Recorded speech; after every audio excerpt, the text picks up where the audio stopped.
यत्कृपातमहं वन्दे परमानंद माधवम् संपस्थितेभ्यः सर्वेभ्यः मे प्रणामाः। अत्र मातृकल्पा डबल आवाज आ रही है, दोहरी आवाज आ रही है। म्यूट कर दे रहा है, बाकी लोग म्यूट कर दीजिए। चले? हाँ हाँ जी आ रही है सर। हाँ, अब आप लोग म्यूट कर लीजिएगा सभी लोग। अत्र समुपस्थितेभ्यः सर्वेभ्यः मे प्रणामाः। अत्र मातृकल्पा दीक्षित पुष्पा महाशया समुपस्थिता वर्तते, अतः तस्याः चरणकमलेषु मे अनन्ताः प्रणामाः। गद्दिने अस्माभिः प्रातिपदिकार्थलिंग परिमाण वचन मात्रे प्रथमा इति सूत्रे कथम समासः कस्य विग्रहः एतत् सर्वम् अधीतम्। इदानीं समासस्वरूपं विज्ञातम्। इदानीं मात्र शब्दस्य कथम योगः इति सर्वादौ पठ्यते। यतो हि प्रौढ़ मनोरमा ग्रंथे सर्वादौ तस्य विचारः कृतः वर्तते। यतो हि एकः न्यायः वर्तते, द्वन्द्वादौ द्वन्द्व मध्ये द्वन्द्वान्ते च श्रूयमाणं पदं प्रत्येकम् अभिसंबध्यते। एवञ्च द्वन्द्वस्य अन्ते मध्ये आदौ वा श्रूयमाणं पदं प्रत्येकम् अभिसंबध्यते। ए भाई बीच में मत बोलिए, आप लोग बीच में मत बोलिए। कौन बोल रहा है? नहीं, सबको म्यूट करना पड़ जाता है गुरु जी, दिक्कत हो जाता है। क्या हुआ? चलिए गुरु जी, बोलिए बोलिए गुरु। बहुत सारी आवाज करिए, सबको बहुत सारी आवाजें सुनाई आप म्यूट कर दीजिए। वहां से ऐसा करेंगे गड़बड़ हो जाएगा सब करना। म्यूट करिए वहीं से। जो अब आएगा तभी बोलिए, जब मेरी आवाज ना आए तब बोलिए। अब बाकी चलिए बोलिए। अतः प्रातिपदिकार्थ लिंग परिमाण वचन एतावत् पर्यन्तं द्वन्द्व समासस्य रूपम्। अस्य अन्ते श्रूयमाणस्य पदस्य प्रत्येकम् अन्वयः।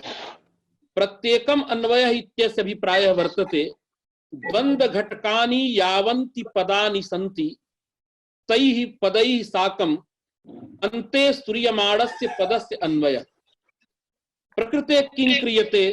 द्वन्द्वान्ते श्रूयमाणस्य मात्र पदस्य द्वन्द्व घटकीभूतैः प्रत्येकं पदैः साकम् अन्वयः यदा क्रियते तदा प्रातिपदिकार्थ मात्रे प्रथमा, लिंग मात्रे प्रथमा, परिमाण मात्रे प्रथमा, वचन मात्रे च प्रथमा इत्यर्थो भवति। अत्र सूत्रे चत्वारः अंशा जायन्ते, किन्तु अत्र न्याय विषये किंचित विचारणीयम्। सामान्यतः विजेंद्र जी गुरु जी, आप कंट्रोल नहीं करते भाई, आप क्यों आवाज आ रही है? गुरु जी जैसे जुड़ता है वो तो उसका अनम्यूट होता है। मैं तो पूरा कर दूंगा तो आपका ही बंद हो जाएगा। हाँ नहीं, अब ध्यान रखिए थोड़ा सा। ये आपका बंद हो जाएगा, ये है ना। मैं सबका कर सकता हूँ। कल से 3 बजे के बाद किसी को अलाउ मत करिएगा। जो 3 बजे तक आ गया उसके बाद बिल्कुल बंद कर दीजिए, क्योंकि हम लोगों को प्रदर्शन नहीं करना है, पाठ करना है। ठीक है, ये ध्यान रखिए हमेशा। हमारा उद्देश्य कोई ये नहीं है, हम लोग बस सीखने के लिए पढ़ा रहे हैं, खुद सीखने के लिए। ठीक है, इस चीज को ध्यान रखिए। हाँ, अतः अत्र द्वन्द्वान्ते श्रूयमाणस्य मात्र पदस्य प्रत्येकम अन्वयः इति उच्यते, किंतु अत्र किंचित विचारणीयम्। अस्मिन् न्याये द्वन्द्वान्ते इति उक्तम्। अंत शब्दः यदि अवयववाची गृह्यते तदा पश्यन्तु एकवारं प्रातिपदिकार्थ लिंग परिमाण वचन एतावत् पर्यन्तम् अस्माकं द्वन्द्व समासः। अस्य अन्तावयवः वचन शब्दः न तु मात्र शब्दः।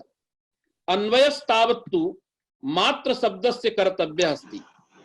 अतः अत्र द्वन्द्वान्ते इत्यत्र अंत पदस्य न अन्तावयवः अर्थः, अपितु अन्तावयव समीपे इत्यर्थः। एवंच प्रकृते द्वंद्वः प्रातिपदिकार्थ लिंग परिमाण वचन एतावत् पर्यन्तम् अस्य अन्तावयवः वचन शब्दः तस्य प्रत्येकं साकम् अन्वयः नास्ति अपितु तत्सूर्यमाणे तत्समीपे सूर्यमाणं यत् पदं मात्र इति पदं तस्य प्रत्येकम् अन्वयः वर्तते। एवमेव सर्वत्र द्वन्द्वादौ इत्यत्र आदिपदम् आदि समीपे लाक्षणिकम्। यथा अस्य उदाहरणं तुल्यास्य प्रयत्नं सवर्णमिति। अत्र आस्यञ्च प्रयत्नश्च इति आस्य प्रयत्नौ। अत्र द्वन्द्वस्य स्वरूपम् आस्य प्रयत्न पर्यन्तम् आस्य प्रयत्नौ इति द्वन्द्वः। तस्य आद्यवयवः आस्य शब्दः न तु तुल्य शब्दः, किन्तु यः आद्यवयवः आस्य शब्दः तस्य समीपे सूर्यमाणं पदं तुल्य इति पदं तस्य तुल्य पदस्य प्रत्येकम् अन्वयः भवति। अतः अन्तस्य उदाहरणानि बहूनि प्राप्यन्ते।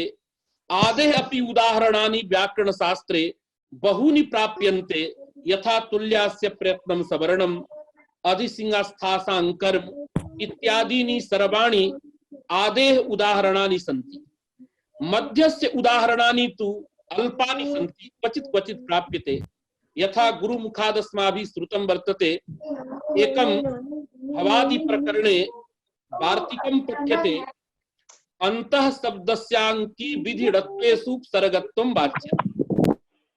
अंकी विधिडत्वेषु अत्र द्वन्द्वे मध्ये विद्यमानस्य विधि शब्दस्य प्रत्येकं पदैः साकम् अन्वयः। एवञ्च अंग विधौ की विधौ णत्व विधौ च अन्तः शब्दस्य उपसर्गत्वं वाच्यम् इति वार्तिकार्थः। अतएव अंतर्भवाणि इत्यत्र णत्वम्, अंतर्धा इत्यत्र अंग प्रत्ययः, अंतर्धि इत्यत्र की प्रत्ययः। एवञ्च अंग की विधिडत्वेषु इत्यत्र मध्ये विद्यमानस्य विधि शब्दस्य प्रत्येकम् अन्वयः। एवञ्च द्वन्द्वान्ते इत्यस्य उदाहरणं प्रातिपदिकार्थ लिंग परिमाण वचन मात्रे प्रथमा आद्यन्तौ टकितौ इत्यादीनि। आदेः उदाहरणं तुल्यास्य प्रयत्नं सवर्णम् अधिसिंहस्थासां कर्म। मध्यस्य उदाहरणं तावत् अत्र मध्यस्य उदाहरणम् अन्तः शब्दस्याङ्की विधिडत्वेषु उपसर्गत्वं वाच्यम् इति वार्तिकम्। किन्तु अत्र किञ्चित् विचारणीयम्। वस्तुतः अत्र मनोरमायां लिख्यते यथा सिद्धांत कौमुद्यां वर्तते मात्र शब्दस्य प्रत्येकम् योगः, अर्थात प्रातिपदिकार्थ लिंग परिमाण वचन मात्रे इति पदे द्वन्द्वान्ते अर्थात द्वन्द्वान्त समीपे सूर्यमाणं यत् मात्र पदं तस्य मात्र पदस्य द्वन्द्व घटकैः प्रत्येकं पदैः साकम् अन्वयः। एवं अस्माभिः चालू कर दी। एवं अस्माभिः अन्वयः क्रियते। लिखितमपि कौमुद्यां मात्र शब्दस्य प्रत्येकं योगः। किन्तु भवन्तः सर्वे वैयाकरणाः भवन्तः जानन्ति एव अन्वयस्तावत् पदानां परस्परं न भवति।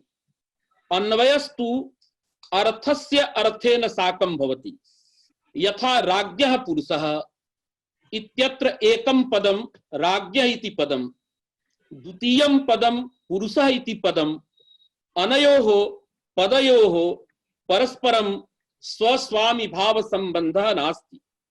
अपितु राज्ञः इति पदेन उपस्थापितः अथवा न्याय दृष्ट्या उक्तं चेत् तदा राजन इति पदेन राजन इति प्रातिपदिकेन उपस्थापितः जह राजपदार्थः तस्य राजपदार्थस्य पुरुष पदेन उपस्थापिते पुरुष पदार्थे स्वस्वामी भाव संबंधेन अन्वयो भवति। न तु पदयोः परस्परं स्वस्वामी भावः। एकं पदम एकस्य पदस्य स्वामी, अपरंच पदम अपरस्य पदस्य सेवकः इति नास्ति। अतः अन्ते इदं कथनीयं पदयोः परस्परम अन्वयः न अपितु पदार्थयोः परस्परम अन्वयः। अत्र तु लिख्यते मात्र शब्दस्य प्रत्येकम अन्वयः। अत्र मात्र शब्दस्य अन्वयः नास्ति अपितु मात्र शब्दार्थस्य अन्वयः। तदात्र यह यदुत्तरं सर्वैः ज्ञायते शब्दार्थयोस्तादात्म्यम्।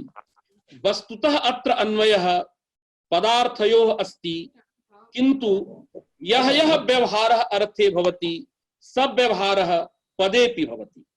अतः अर्थानाम अन्वयेपि पदयोः परस्परम अन्वयः इति व्यवहारः भाक्तव्य व्यवहारः उच्यते। वैयाकरणे सर्वत्र उदाहरणमपि भवद्भिः ज्ञायते। रामेति द्व्यक्षरं नाम मानभंगः पिनाकिनः ओमिति एकाक्षरं ब्रह्म इत्यादीनि बहूनि उदाहरणानि अस्माभिः प्राप्यन्ते। तर्हि इदानीं मात्र शब्दस्य इति कथं लिखितम्? अत्र एके महान्तः वैयाकरणाः कास्याम् आसन् प्रातस्मरणीयाः रामप्रसाद त्रिपाठीचरणाः। तैः इत्थम् अस्य वर्णनं कृतं। मात्र शब्दस्य इत्यत्र मात्रं शब्दः इति मात्र शब्दः कर्मधारयो मास्तु। अत्र बहुव्रीहि अंगीक्रियता। मात्रं शब्दः यस्य सः मात्र शब्दः अर्थात मात्र शब्दार्थः। अत्र यथा पीतम अंबरम यस्य अत्र षष्ठ्यर्थः स्वस्वामी भावः वा अन्यः कश्चन संबंधः। चित्रा गावः अस्य चित्रगुः इत्यत्र षष्ठ्यर्थे समासः।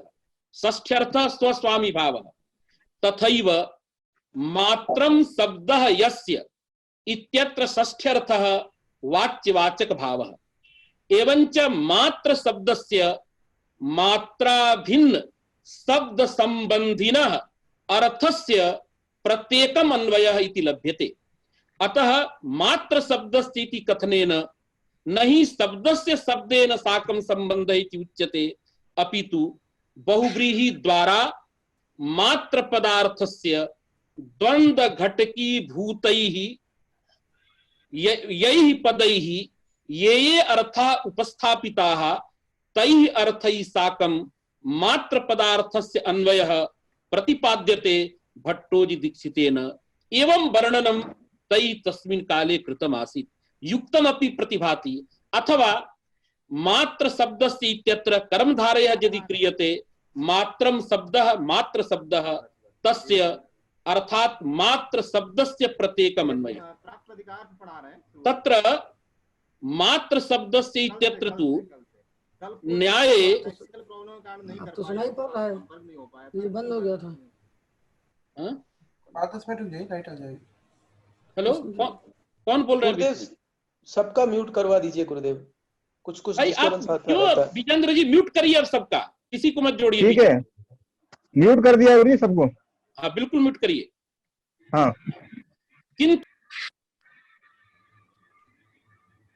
अनम्यूट करिए गुरुजी आप अपना। गुरुजी आप अनम्यूट करिए जी। गुरुजी आप अनम्यूट करिए।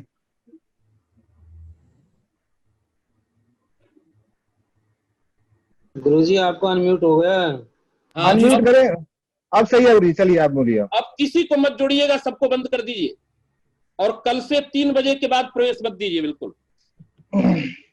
यद्यपि अत्र मात्र शब्दस्य इत्यत्र बहुव्रीहिम् अंगीकृत्य मात्र पदार्थस्य प्रत्येकम् अन्वयः वर्णयितुं शक्यते, किंतु न्याये सूर्यमाण इति पदम् आगतम्। यथा द्वन्द्वान्ते द्वन्द्व मध्ये द्वन्द्वान्ते च सूर्यमाणं पदम्।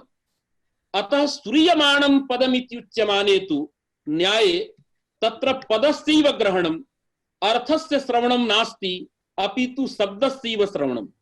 अतः यदि अत्र मात्र शब्दस्य इत्यत्र कर्मधारयः तदा तु शब्दार्थयोस्तादात्म्यम् अंगीकृत्य अर्थस्य अन्वयेपि शब्दस्यापि अन्वयः इति व्यवहारं कृत्वा मात्र शब्दस्य प्रत्येकं योगः इति वक्तुं शक्यते।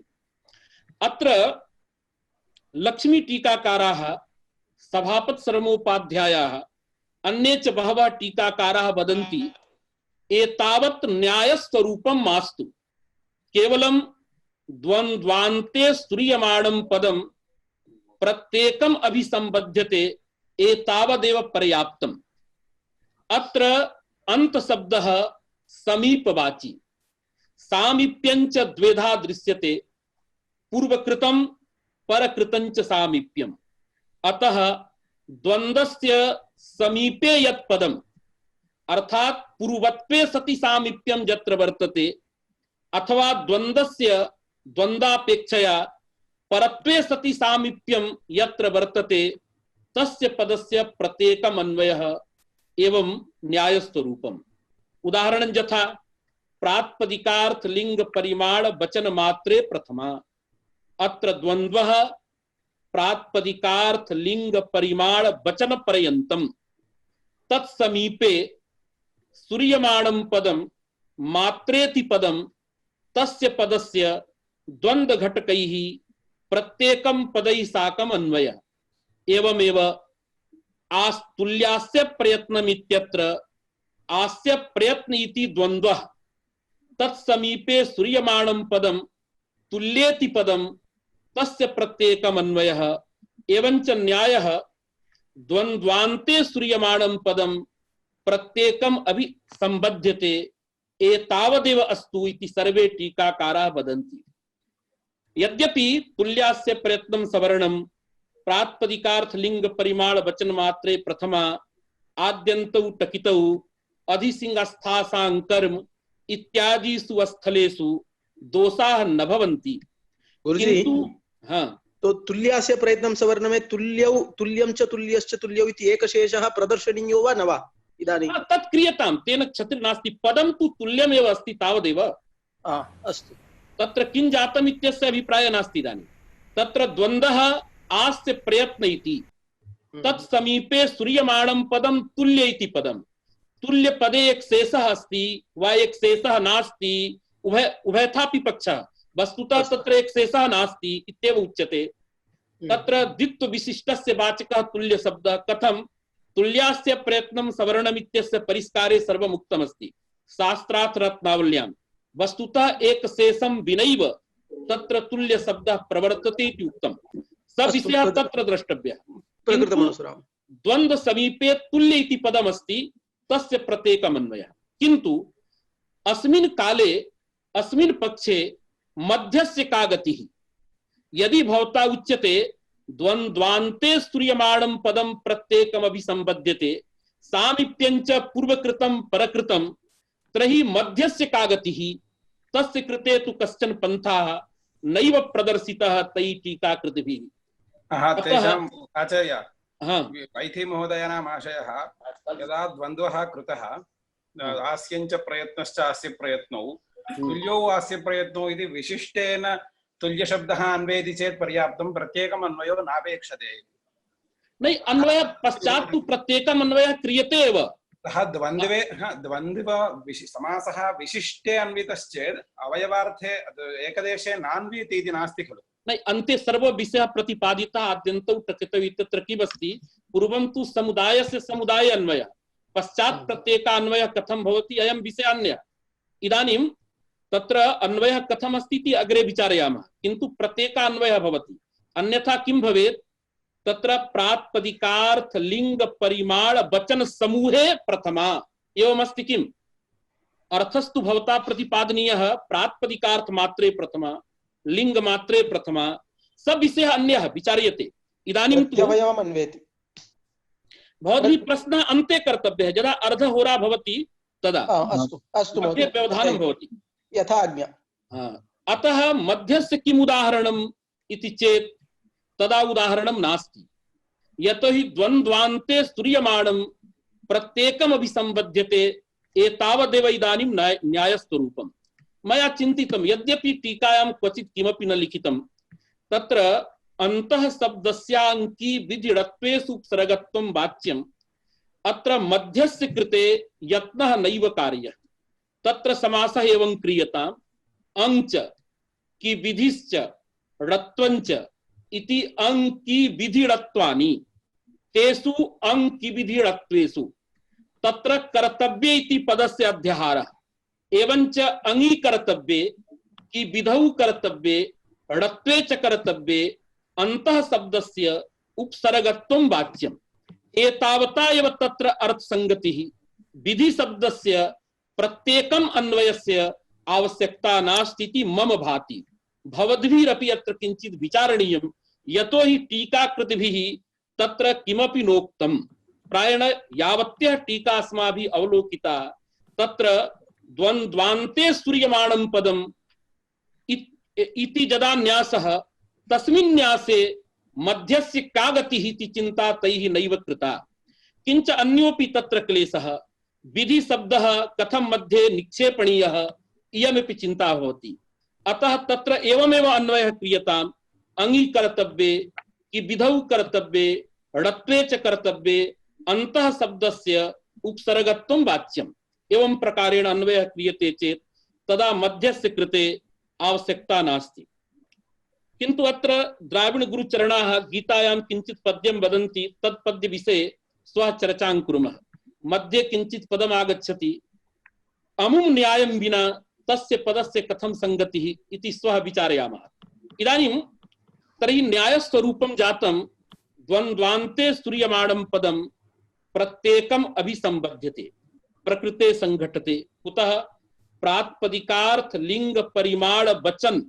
एतावत् पर्यन्तं द्वन्द्वः तदपेक्षया परत्वे सति सामीप्यं मात्र इति पदे वर्तते अतः मात्रे इति पदस्य द्वन्द्व घटकैः प्रत्येकं पदैः साकम् अन्वयः जायते अतः प्रातिपदिकार्थ मात्रे लिंग मात्रे परिमाण मात्रे वचन मात्रे च प्रथमा इति सूत्रार्थः फलति पुनः अत्र एकः अन्योपि विषयः केवलं ज्ञानं तु भवताम् अस्ति सर्वेषाम् अस्ति चिन्ता नास्ति अत्र पश्यन्तु किमस्ति मात्र शब्दस्य प्रत्येकम् अन्वयः अर्थात् मात्र पदार्थस्य प्रत्येकम् अन्वयः वस्तु स्थितिरेवं नास्ति वस्तुतः द्वन्द्व घटकानि यावन्ति पदानि तेषां पदानां ये अर्थाः सन्ति तेषां अर्थानां मात्र पदार्थे अन्वयः भवति न तु मात्र पदार्थस्य एषु अन्वयः यद्यपि राज्ञः पुरुषः इत्यत्र पृच्छामः कस्य पदार्थस्य कुत्र अन्वयः तदा अस्माभिः उच्यते राज पदार्थस्य पुरुष पदार्थे अन्वयः तदवत् तत्रापि प्रातिपदिकार्थ पदार्थस्य लिंग पदार्थस्य परिमाण पदार्थस्य वचन पदार्थस्य च मात्र पदार्थैक देशे भेदे अन्वयः भवति आहत्य इदानीं किं वक्तव्यं मात्र पदार्थस्य अत्र अन्वयो नास्ति एतेषां मात्र पदार्थे अन्वयः यथा राज्ञः पुरुषः इत्यत्र राज पदार्थस्य पुरुष पदार्थे यदा अन्वयः विवक्षितः तदा राज्ञः पुरुषः इति प्रयोगः पुरुष पदार्थस्य राज पदार्थे अन्वयः विवक्षितः तदा पुरुषस्य राजा इति प्रयोगः अतः किंतु एतत् सत्यं राज पदार्थस्य पुरुष पदार्थे अन्वयः जातश्चेत् तर्हि पुरुष पदार्थस्यापि राज पदार्थेन साकम् अन्वयः अस्त्येव अतः पुरुषस्य राज पदार्थे अन्वयः इति व्यवहार रूपेण व्यवहारे वक्तुं शक्यते तथैव प्रकृते वस्तुतः अत्र किं भवति प्रातिपदिकार्थस्य मात्र पदार्थे अन्वयः लिंग पदार्थस्य मात्र पदार्थे अन्वयः परिमाण पदार्थस्य मात्र पदार्थे अन्वयः वचन पदार्थस्य मात्र पदार्थे अन्वयः न तु मात्र पदार्थस्य एषु अन्वयः किंतु यदि एतेषां तत्र अन्वयः अतः मात्र पदार्थस्यापि एषु अन्वयः अस्त्येव इति व्यवहार रूपेण वक्तुं शक्यते परिष्कार काले कस्य कुत्र केन प्रकारेण अन्वयः सर्वं सुस्पष्टं भविष्यति परिष्कारः अपि मध्ये मध्ये यदा मूल ग्रन्थः समाप्यते तदा परिष्कारोऽपि अस्माभिः पाठ्यते। एवञ्च इदम् आयातं मात्र शब्दस्य प्रत्येकम् अन्वयः। किन्तु अत्र एका जिज्ञासा भवति, परिभाषेन्दुशेखरे यावन्त्यपि परिभाषा वचनानि अस्माभिः दृश्यन्ते तत्र किञ्चित् प्रमाणं भवति, तत्र किञ्चित् ज्ञापकं भवति, काचित् युक्तिर्भवति, अथवा एवं भूता अपि परिभाषा सन्ति याः वाचनिक्याः परिभाषाः कथ्यन्ते। यद्यपि भूतिकाराः वदन्ति कापि तादृशी परिभाषा नास्ति यत्र ज्ञापक न्यायौ न स्तः, वाचनिकीति व्यवहारस्तु भाष्यकृता तस्यां परिभाषायां किंचित ज्ञापकं कश्चन न्यायः नैव प्रदर्शितः इति कृत्वा वाचनिकीति उच्यते। वस्तुतः सर्वासु परिभाषासु किंचित ज्ञापकमस्ति, कश्चन न्यायः अस्ति। अतः तौ न अस्त इति न, भाष्यकृता नैव उपन्यस्तौ एतावन् मात्रेण सा परिभाषा वाचनिकी इति उच्यते। परिभाषेन्दुशेखरस्य भूमिकायां सर्वादौ एव तत्र भूतिकारेण इदं वचनं प्रोक्तं, तद् वचनं ततः भवद्भिः द्रष्टव्यम्। अतः इयं जिज्ञासा भवति, द्वन्द्वादौ द्वन्द्वमध्ये द्वन्द्वान्ते च श्रूयमाणं पदं प्रत्येकम् अभिसंबध्यते, अस्मिन् न्याये किं ज्ञापकं, का युक्तिः? यतो हि निर्मूलम् इदं वचनं चेत् इदं वचनं कथम् आश्रयितुं शक्यते अस्माभिः? तदा कौमुदी कल्पलतिकायां तत्र लक्ष्मी टीका कृता दीनबन्धु झा महोदयेन कौमुदी मूलार्थ विद्योतिन्याम् अयं विषयः प्रतिपादितः। द्वन्द्वान्ते श्रूयमाणं पदं प्रत्येकम् अभिसंबध्यते, अयं न्यायः सह विवक्षा मूलकः। यतो हि द्वन्द्वः तत्रैव प्रवर्तते यत्र सह विवक्षा भवति। सह विवक्षानां मिलितानां पदार्थानां एकत्र अन्वयः। यदि एकत्र अन्वयः नास्ति तदा द्वन्द्वः नैव प्रवर्तते, सह विवक्षा न भवति। सह विवक्षा भावे द्वन्द्वस्य प्रवृत्तिर्न भवति। अतः प्रातिपदिकार्थ लिंग परिमाण वचनानि इत्यत्र द्वन्द्वः क्रियते, तदर्थम् आवश्यकमस्ति सह विवक्षा। सह विवक्षा तदा एव जायते यदा द्वन्द्व घटकी भूत पदार्थानाम् एकत्र अन्वयः। अतएव तन्मूलकोऽयं न्यायः द्वन्द्वान्ते श्रूयमाणं पदं प्रत्येकम् अभिसंबध्यते। अतः अयं न्यायः निर्मूलः नास्ति, अयं न्यायः सविवक्षा मूलकः इति सर्वत्र टीकायां प्रतिपादितं वर्तते। एवञ्च इदानीं किं जातं, प्रातिपदिकार्थ मात्रे, लिंग मात्रे, परिमाण मात्रे, वचन मात्रे च प्रथमा चत्वारः अंशाः अत्र जाताः वर्तन्ते। तदेव सिद्धांत कौमुद्यां लिखितं मात्र शब्दस्य प्रत्येकं योगः। अत्र प्रौढ़ मनोरमायामपि प्रतीकं दत्तं मात्र शब्दस्य इति। अत्र भैरव मिश्रेण एकः विषयः उपस्थापितः, स विषयः भवद्भिः सर्वैर्विद्वद्भिरपि पर्यालोचनीयः। मात्र शब्दस्य इति उक्तं। मात्र शब्दस्य इति कथने शब्द शब्दस्य उपादानं कृतं।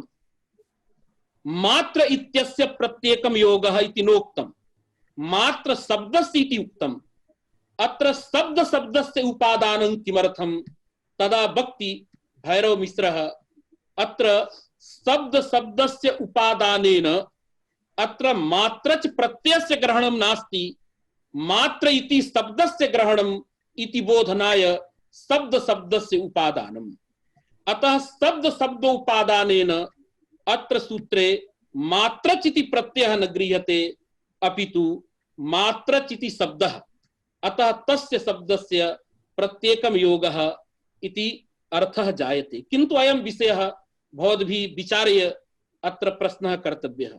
शब्द शब्दोपादानेनापि प्रत्ययस्य कथं व्यावृत्तिः?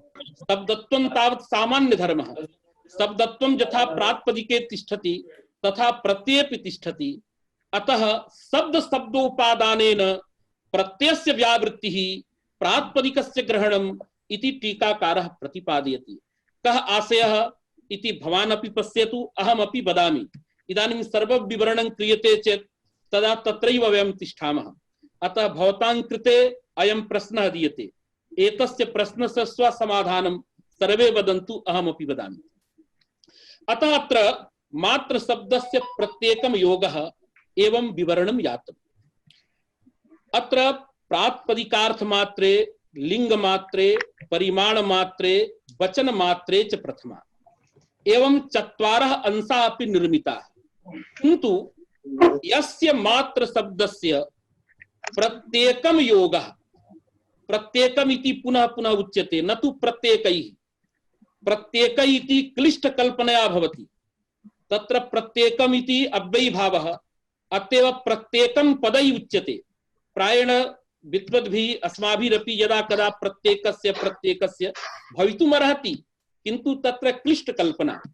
अतः प्रत्येकं पदैः यस्य मात्र पदस्य अस्माभिः अन्वयः कृतः तस्य अत्र कः अर्थः। यद्यपि परिष्कार कृता, तस्य सम्यग् अर्थस्य विवरणं कृतमस्ति, किन्तु सामान्य छात्राणां कृते अत्र अर्थवर्णनं क्रियते। मात्र शब्दस्य अत्र अवधारणम् अर्थः। कोशवचनमपि प्रमाणत्वेन अत्र भट्टोजिदीक्षितः स्थापयति। तस्य च अवधारणम् अर्थः। तस्य नाम प्रातिपदिकार्थ लिंग परिमाण वचन मात्रे इति समास घटकीभूतस्य मात्र पदस्य अवधारणम् अर्थः। यतो हि एव पदस्य स्थाने अयम मात्र शब्दः आगतः। एव शब्दस्य अवधारणम् अर्थः मंजूषादौ प्रतिपादितम्। अवधारणम्, अवधारणस्य त्रैविध्यमपि प्रतिपादितम्।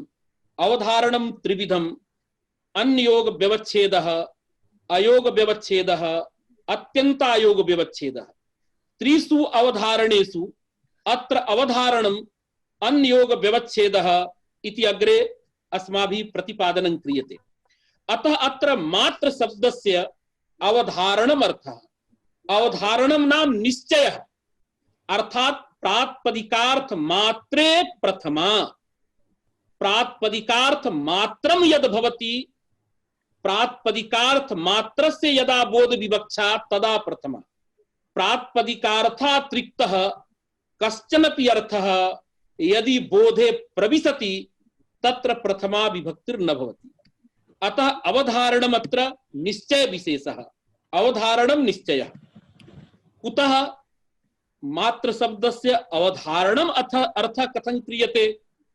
तदा कोशः अत्र प्रदीयते। कोशवचनमस्ति मात्रं कार्सन्ने अवधारणे इत्यमरः। अर्थात मात्र शब्दः कार्सन्ने अर्थे अवधारणे च अर्थे वर्तते इति कोशः वक्ति। द्वयस्यापि उदाहरणम् अत्र दत्तमस्ति। मात्रं नाम अवधारणं, यथा प्रातिपदिकार्थ लिंग परिमाण वचन मात्रे, अत्र मात्र शब्दस्य अवधारणम् अर्थः। क्वचित् मात्र पदस्य कार्त्सन्यं साकल्यम् अर्थः भवति। सकलं सर्वम् इत्यर्थः। यथा घट मात्रम रूपवत्, घट मात्रम रूपवत् इति प्रयोगः। अस्य विवरणं यदा वृद्धा कुर्वन्ति घट मात्रम रूपवत्, घट मात्रम इत्यत्र मात्र पदम् आगतम्। अत्र मात्र पदस्य अवधारणम् अर्थः नास्ति। अत्र मात्र पदस्य सर्वम् इत्यर्थः, कार्त्सन्यम् इत्यर्थः, साकल्यम् इत्यर्थः। यतो हि अस्य विवरणं सर्वे घटाः रूपवन्तः। अत्र कार्त्सन्ने अर्थे मात्र शब्दः वर्तते, किन्तु प्रातिपदिकार्थ लिंग परिमाण वचन मात्रे इति सूत्रे यत् मात्र पदमस्ति तस्य मात्र पदस्य अवधारणम् अर्थः। अवधारणस्य विवरणम् अन्ययोग व्यवच्छेदः इति टीका कृतं वर्तते। तत्तु तत्रैव पाठ्यते, इदानीं पाठ्यते चेत् बहूनां कृते कष्टं भवति। अतः सामान्य भाषया मात्र शब्दस्य अवधारणम्, अवधारणानां निश्चयः, अर्थात् तस्य अयम् अभिप्रायः प्रातिपदिकार्थ मात्रस्य यत्र बोधः तत्रैव प्रथमा, प्रातिपदिकार्थातिरिक्तः कश्चन अर्थः यदि बोधे विषयः भवति तदा प्रथमा न भवति। अतः एवञ्च मात्र शब्दस्य प्रत्येकं योगः, प्रकृते मात्र शब्दस्य अवधारणम् अर्थः, क्वचित् मात्र शब्दस्य कार्त्सन्यम् अर्थः, यथा घट मात्रं रूपवत्, कुतः तस्य विवरणं वृद्धा कुर्वन्ति सर्वे घटाः रूपवन्तः इति। अतः इदानीं सूत्रे चत्वारः अंशाः संवृत्ताः। के अंशाः? प्रातिपदिकार्थ मात्रे प्रथमा, लिंग मात्रे प्रथमा, परिमाण मात्रे प्रथमा, वचन मात्रे च प्रथमा। चतुर्णाम अंशानां सम्यग् अर्थ विवरणं पूर्वं क्रियते, एकैकम् अंशम् आदाय पुनश्च एकैकस्य अंशस्य कानि कानि उदाहरणानि दीक्षित मते भवन्ति, एतत् सर्वं प्रतिपाद्य हरि दीक्षित दिशा एतेषाम् अंशानाम् अनन्तरम् अर्थ विवरणम् अस्माभिः क्रियते। अतः सर्वादौ इदानीं वयं कौमुदीं ग्रन्थं पश्यामः। ये छात्रा अत्र कौमुदीं ग्रन्थं पठितुम् उपविष्टाः तेषां कृते इदानीम् अवसरः। तत्र प्रातिपदिकार्थ मात्रे प्रथमा इति प्रथमः अंशः। अस्य अंशस्य तात्पर्यम् उक्त्वा उदाहरणानि उच्यन्ते। सर्वादौ इयं जिज्ञासा भवति, भवता उच्यते प्रातिपदिकार्थ मात्रे प्रथमा, अर्थात राम इति प्रातिपदिकम्, घट इति प्रातिपदिकम्, श्री इति प्रातिपदिकम्, एभ्यः प्रातिपदिकेभ्यः प्रातिपदिकार्थ मात्रे प्रथमा वक्तव्या। किंतु यावत् पर्यन्तं कस्तावत् प्रातिपदिकार्थः प्रातिपदिकार्थ स्वरूप विज्ञानं नास्ति, प्रातिपदिकार्थस्य स्वरूपं किम् इत्येव ज्ञानं नास्ति, तदा प्रातिपदिकार्थ मात्रे प्रथमा अस्माभिः कर्तुं न शक्यते। अतः अत्र सूत्रे प्रातिपदिकार्थ शब्देन कः अर्थः ग्राह्यः इति निश्चयः पूर्वम् आवश्यकः। तदर्थं भट्टोजी दीक्षितः वदति, अत्र प्रातिपदिकार्थः नियतोपस्थितिकः, अर्थात एतत् सूत्र घटकीभूतेन प्रातिपदिकार्थ शब्देन नियतोपस्थितिकः अर्थः अस्माभिः गृह्यते। भवद्भिः अत्र ध्यानं दातव्यम्। प्रातिपदिकार्थ शब्देन नियतोपस्थितिकः अर्थः ग्राह्यः इति न वदामि। यत्र गुरुजी अनम्यूट करिए, अनम्यूट। गुरुजी म्यूट हो गया जी, म्यूट हो गया जी। गुरुजी म्यूट हो गया, अनम्यूट करिए मुझे। गुरुजी म्यूट है जी। गुरुजी म्यूट। गुरुजी म्यूट हो। गुरुजी म्यूट हो गया, म्यूट हो गया आपका, अनम्यूट करिए गुरुजी। गुरुजी अनम्यूट फोन लगा के कहिए ना। एक मिनट। गुरुजी आवाज नहीं आ रही आपकी, फोन लगाइए। 1 मिनट, आवाज नहीं आ रही है। 1 मिनट लगाना है। गुरुजी अनम्यूट करिए इसको। गुरुजी समय व्यर्थ हो जाएगा आपका।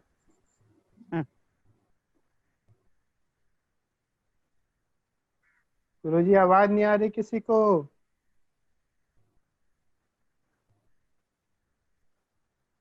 गुरुजी आवाज खोलिए। नहीं, कोई गुरुजी को फोन करेगा। गुरुजी अनम्यूट होइए।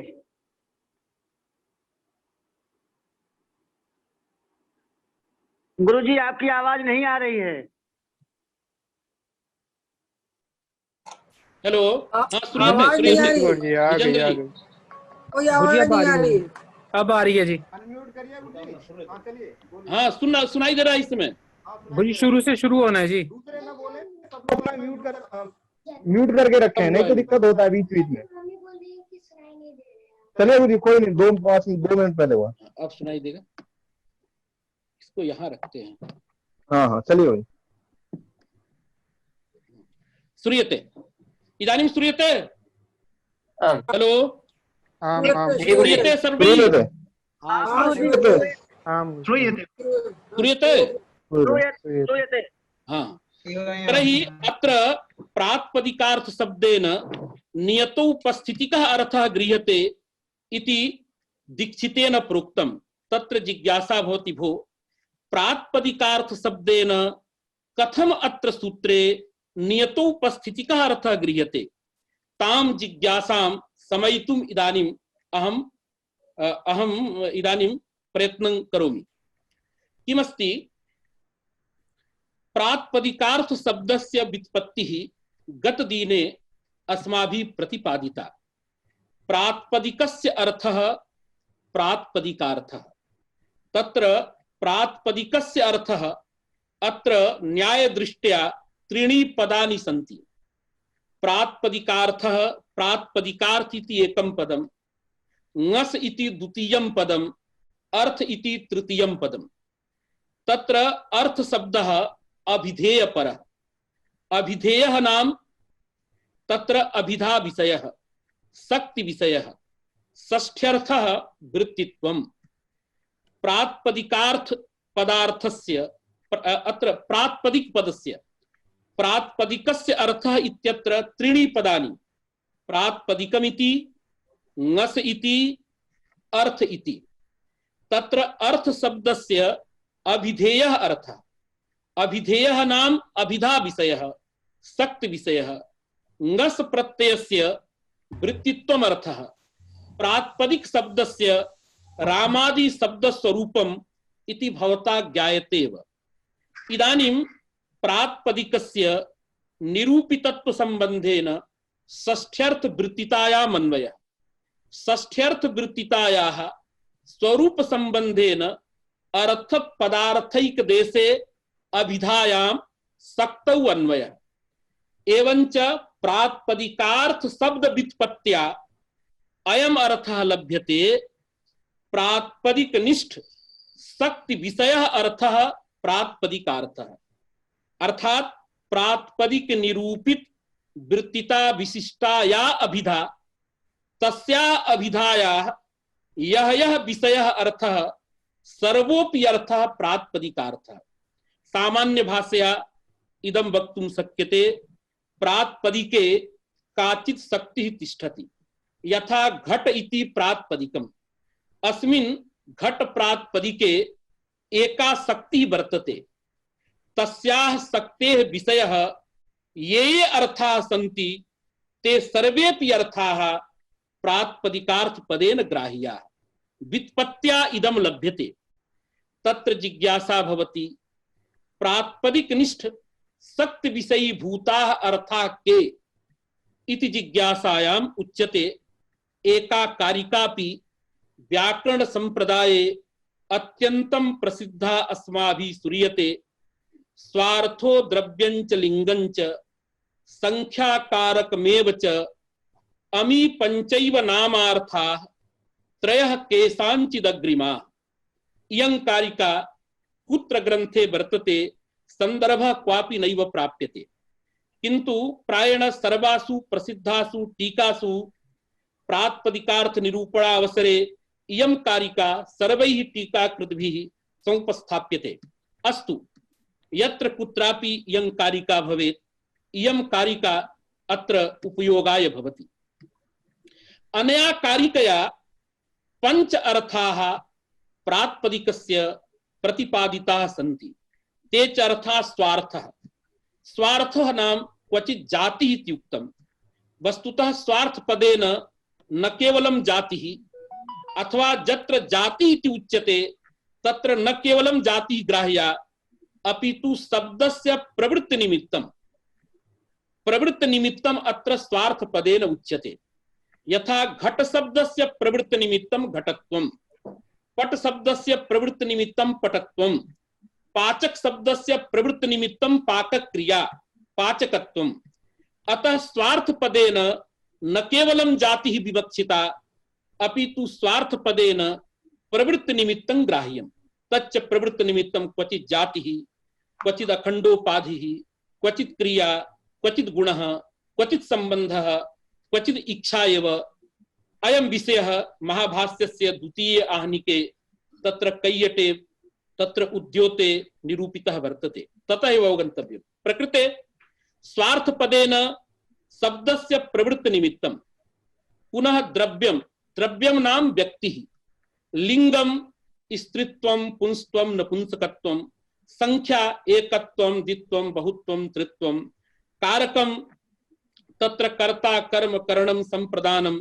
इत्यादीनि कारकाणि अतः इमे पंच अर्थाः प्रातिपदिकार्थ शब्द व्युत्पत्त्या लभ्यन्ते अन्वय व्यतिरेकाभ्यामपि प्रातिपदिकानां पंचसु शक्तिः अस्माभिः ज्ञायते यथा दधि इत्युच्यमाने दधि आने दधि अस्ति अत्र विभक्तिर् नास्ति तथापि दधि द्रव्यं दधित्वं जातिः नपुंसकत्वं एकत्वं कर्तृत्वं इमे पंच अर्थाः दधि शब्दोच्चारणानन्तरं प्रतीयन्ते अतः प्रातिपदिकस्य पंच अर्थाः अन्वय व्यतिरेकाभ्यामपि ज्ञायन्ते तर्हि प्रातिपदिकार्थ शब्देन अत्र पंचकं प्रातिपदिकार्थ इति पक्षः अंगीक्रियते तदा सूत्रे लिंगग्रहणं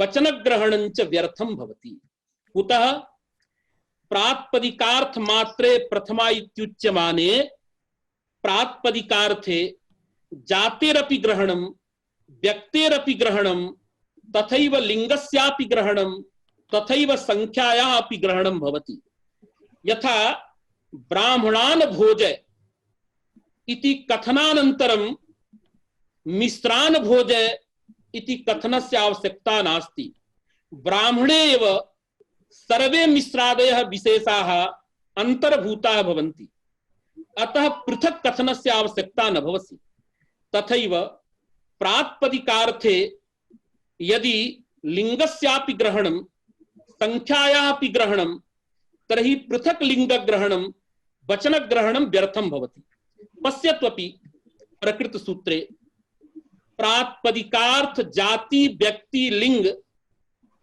एवं पाणिनिना नोक्तम् पृथकतया जाते ग्रहणं नास्ति व्यक्तेः ग्रहणं नास्ति कुतः प्रातिपदिकार्थ मात्रे प्रथमा इत्युच्यमाने प्रातिपदिकार्थेव जातेः व्यक्तेश्च ग्रहणमस्ति अतएव अत्र सूत्रे प्रातिपदिकार्थम् इत्युक्त्वा पुनः जाति व्यक्ति इति पदं नैव निक्षिपति सूत्रे भगवान् पाणिनि यतो हि प्रातिपदिकार्थेव जाति व्यक्त्योर अंतर्भावः तर्हि प्रातिपदिकार्थ शब्देन पंचानाम् अर्थानां ग्रहणं यदा भवति तदा लिंगस्यापि प्रातिपदिकार्थेनैव ग्रहणं संख्यायाः अपि प्रातिपदिकार्थेनैव ग्रहणम् अतः पार्थक्येन लिंगग्रहणं वचनग्रहणम् इदानीं व्यर्थं भवति अत्र एकं विषयं वदामि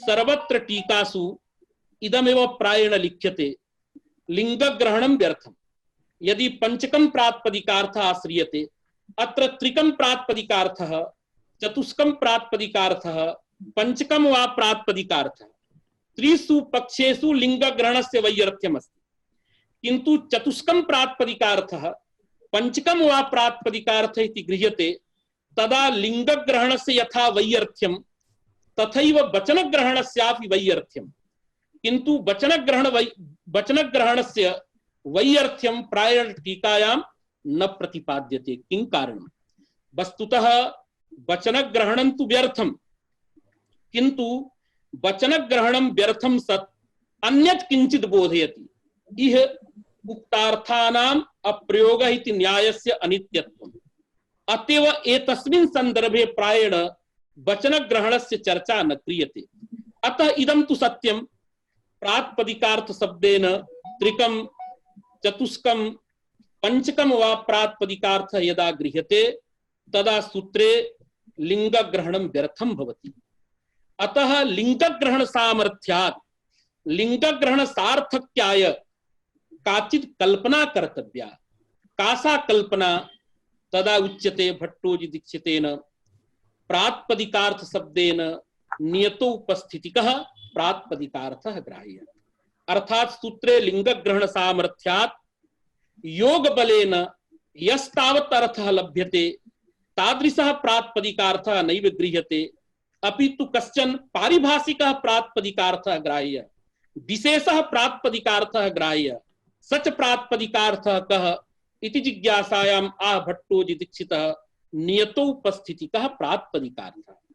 अर्थात प्रातिपदिकार्थ लिंग परिमाण वचन मात्रे प्रथमा इति सूत्र घटकेन प्रातिपदिकार्थ शब्देन प्रातिपदिकस्य अर्थः प्रातिपदिकार्थः इति व्युत्पत्त्या यस्तावत् सामान्यार्थः पंचकं प्रातिपदिकार्थः इति लब्धः तस्य अत्र ग्रहणं नास्ति, अपितु अत्र विशेषः प्रातिपदिकार्थः।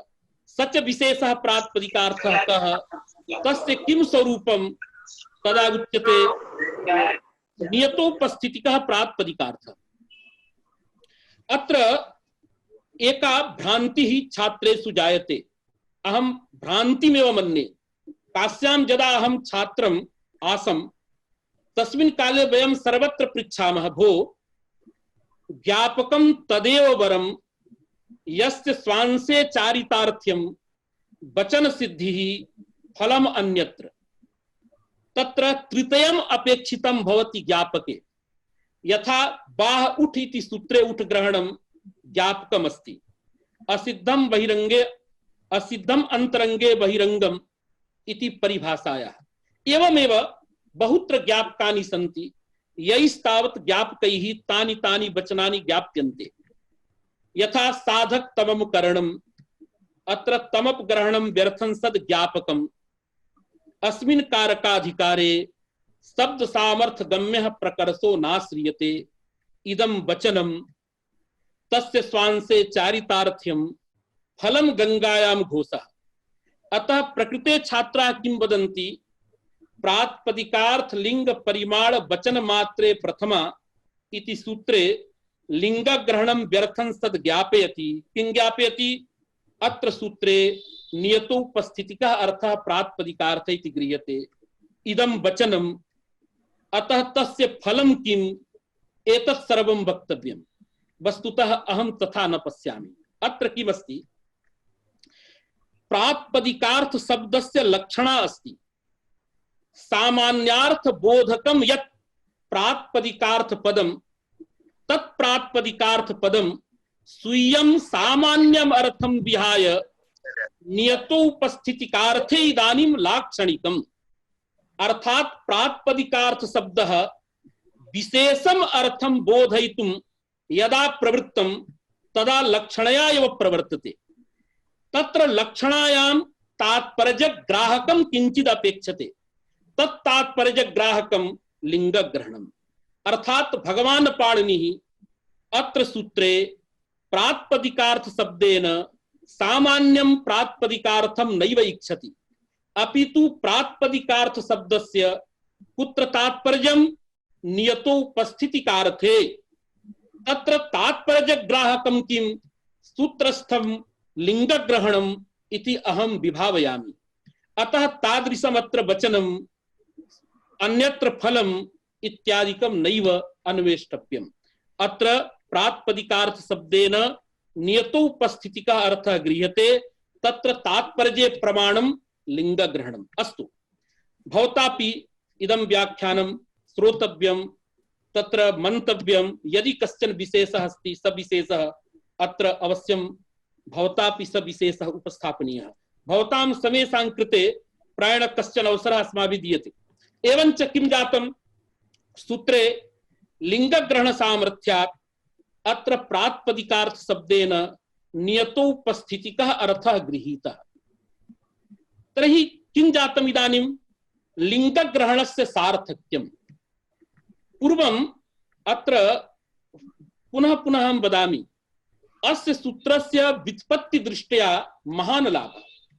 छात्राणां कृते कश्चन क्लेशोऽपि जायते, किन्तु अहम् अत्र प्रयते भवतां कृते तथा क्लेशो न भवेत्। इदानीं प्रातिपदिकार्थ मात्रे प्रथमा इत्यत्र प्रातिपदिकार्थ शब्देन नियतोपस्थितिकः अर्थः गृहीतः। तदा एतस्य कानि कानि उदाहरणानि तदा भट्टो दीक्षितः वदति, भाषायां जे अलिंगाः शब्दाः सन्ति अथवा जे नियतलिंगकाः शब्दाः सन्ति ते सर्वेपि शब्दाः प्रातिपदिकार्थ मात्रे प्रथमा इत्यस्य उदाहरणानि भवितुम् अर्हन्ति। ये च शब्दाः अनियतलिंगकाः ते शब्दाः प्रातिपदिकार्थ मात्रे प्रथमा इत्यस्य उदाहरणानि न भवन्ति, अपितु लिंग मात्रे प्रथमा इत्यस्य उदाहरणानि भवन्ति। यथा उदाहरणानि अपि तत्र दत्तानि। अलिंगाः शब्दाः अव्यय शब्दाः, यथा उच्चैः निच्चैः, अर्थात उच्चैः निच्चैः इति अलिंग शब्दाः भवन्ति। मूल शब्दः उच्चैः निच्चैः इति। एवमेव कृष्ण, श्री, ज्ञान इत्यादयः नियतलिंगकाः शब्दाः प्रातिपदिकार्थ मात्रे प्रथमा इत्यस्य उदाहरणानि। ये तावत् अनियतलिंगकाः तटः, तटी, तटं ते सर्वेपि शब्दाः इदानीं लिंग मात्रे प्रथमा इत्यस्य उदाहरणानि भवन्ति दीक्षित मते। कथं भवन्ति? एतन् निर्णयाय अस्माभिः नियतोपस्थितिकार्थः अवगन्तव्यः। इदानीं यथा मघवा इत्यस्य टीका विडौजा तद्वत् जातम्। प्रातिपदिकार्थ शब्द श्रवणेन कश्चन झटिति अर्थः उपुध्यते, किन्तु नियतोपस्थितिकार्थः कः इदानीम् अस्माभिः निरूपणीयः। तदा अत्र समासः अस्ति, नियता उपस्थितिः यस्य अर्थस्य सः अर्थः नियतोपस्थितिकः। नियत श्रूयते?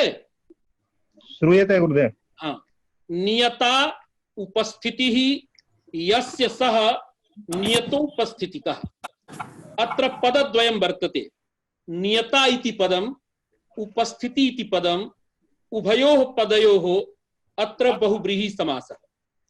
तत्र नियत शब्दः, नियता इति शब्दः यतो यत्र विशेष्य भूता उपस्थितिः वर्तते, अतएव नियता इति स्त्रीलिंगे प्रयोगः। नियता इत्यस्य व्यापिका निश्चिता इत्यर्थः, व्यापिका इत्यर्थः। उपस्थिति ज्ञानं कीदृशं ज्ञानम् इति अग्रे वर्ण्यते। अत्र उपस्थिति शब्देन शाब्दबोध रूपः अर्थः विवक्षितः इति परिष्कारे विवेचनं भवति। इदानीं तु उपस्थितिर्नाम ज्ञानम्।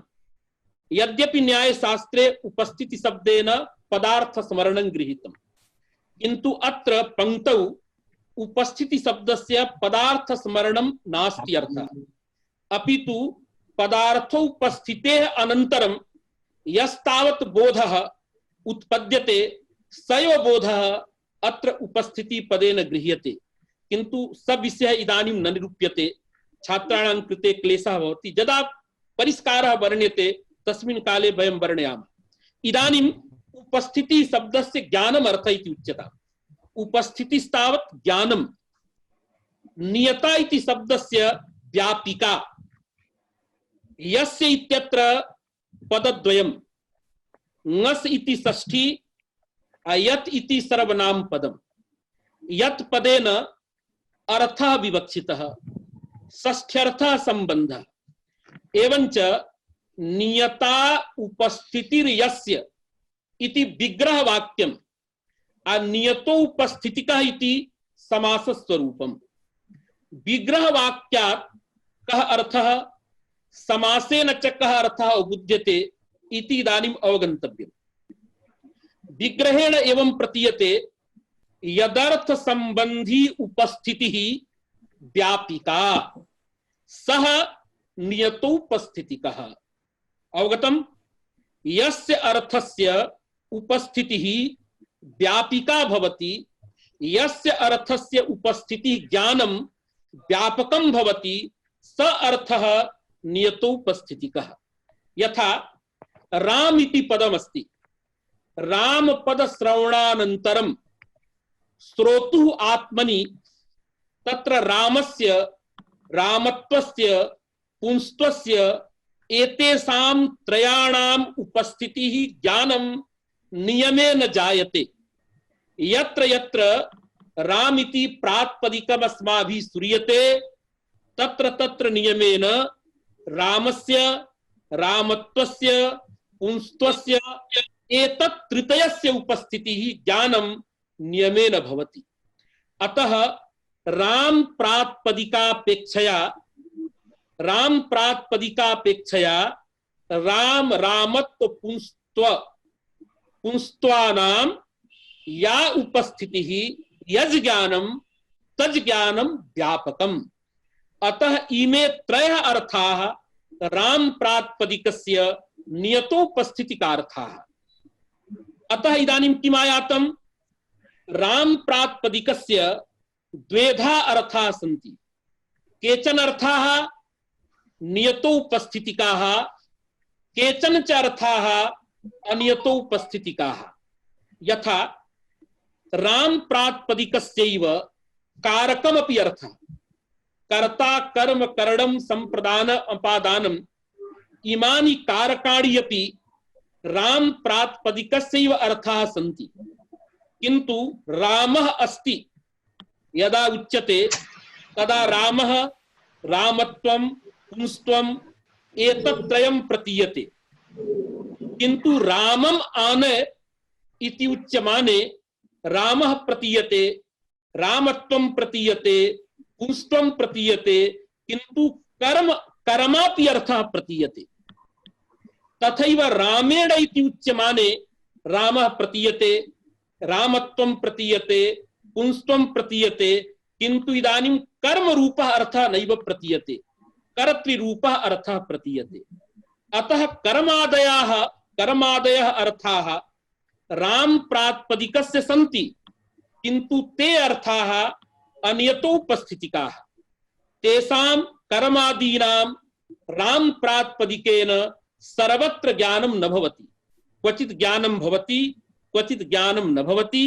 अतः राम प्रातिपदिकस्य राम प्रातिपदिकनिष्ठ शक्ति विषयत्वेपि कर्मादयः अर्थाः एतत् सूत्र घटक प्रातिपदिकार्थ शब्देन नैव गृह्यन्ते, अपितु राम प्रातिपदिकेन सर्वत्र प्रतीयमानाः ये अर्थाः बोध विषयाः ये अर्थाः भवन्ति, रामः रामत्वं पुंस्त्वम् एतत् तृतीयं नियतोपस्थितिकम्। इमे त्रयः अर्थाः राम प्रातिपदिकस्य नियतोपस्थितिकार्थाः। अतः तावन् मात्रस्य बोधः अपेक्षते, तावन् मात्रस्य बोधः इष्यते, तदा प्रथमा भवति। रामः इति उच्यमाने, हाँ हेलो बोलिए हाँ किम श्रूयते? आपकी ही आवाज गूंज रही थी। एवं एवं एवं